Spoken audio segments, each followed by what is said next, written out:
Earlier today, Siena College released its latest poll breaking down voter responses to a handful of proposals of Governor Kathy Hochul that she unveiled during her State of the State address earlier this month.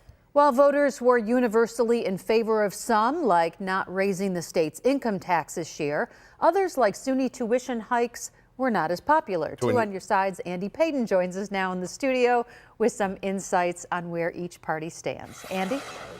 Scott and Mary Alice, what stood out the most from the Siena Poll numbers today wasn't so much whether Democrats and Republicans agreed with Hochul's proposal, but rather how they agreed with one another.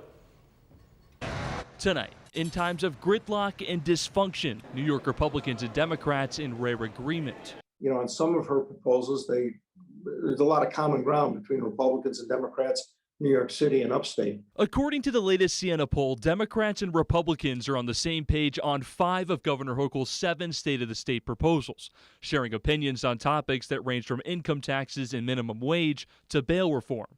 But despite the uncommon bipartisanship, experts say they're not surprised. I think in terms of bipartisanship, I think public safety and saving folks money, however that happens, are broadly popular among both parties. I think that it becomes more of a defined issue when you bring kind of the social context. Social context that came into play on 2 of the proposals, with reproductive rights and the state's climate action plan causing both sides to divert back to their party lines. I mean, that climate action plan is very, very aggressive and frankly, very far left.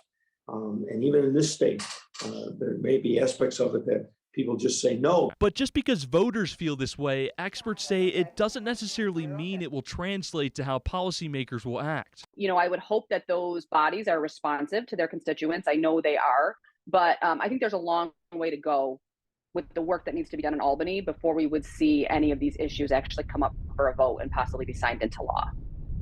Now, experts also say it's important to keep in mind that these proposals are still in a general stage and will go through a series of amendments during the legislative session, and that could impact on these voters' numbers going forward. In the studio tonight, Andy Payton, Channel 2 News.